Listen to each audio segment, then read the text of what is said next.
Et c'est quoi les leviers? Puisqu'en fait, ce que je peux aussi comprendre, c'est que les gens n'ont pas forcément trop envie d'avoir des inconnus dans leur voiture. Ils vont au bureau, ils mettent leur musique, ils passent leur coup de fil, etc.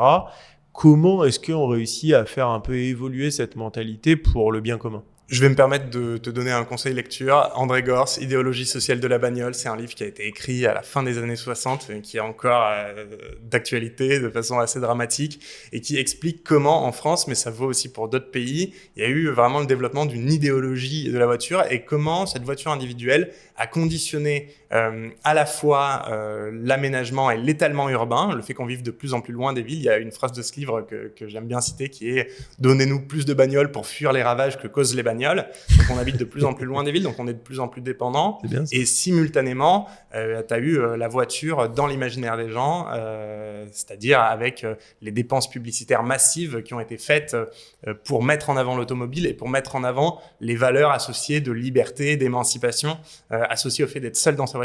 Donc il faut quand même revenir sur tout ça. Et tout ça, c'est largement ancré dans les mentalités et aussi dans l'aménagement urbain. Et donc aujourd'hui, il y a un certain nombre de freins qui en découlent presque logiquement.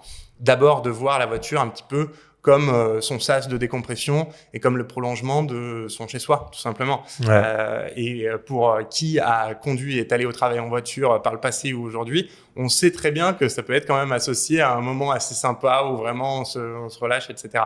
Sauf qu'on a un petit peu tendance à oublier, le coût économique et aussi le stress qu'on peut avoir en étant seul dans sa voiture au quotidien. T'accompagnes tes enfants ou quoi à l'école? Moi, je l'ai vécu à un temps et franchement, c'est vrai que t'arrives au bureau, en fait, t'es rempli de nerfs. Ouais. T'as pas commencé ta journée et effectivement, depuis que je peux venir moi au bureau maintenant à vélo ou même en transport en commun, ça n'a rien à voir. C'est-à-dire que ce que tu dis finalement, cette décompression, t'apporte quand même beaucoup de pression dans Ouais. dans la réalité. Donc ça, c'est le premier frein. Et les autres freins, ils sont, c'est précisément des freins qu'une société comme Caros va essayer de lever progressivement. On fait, nous, à la fois des webinaires et des animations sur les parkings et les cantines des employeurs pour Ok. expliquer, pour lever les freins un à un.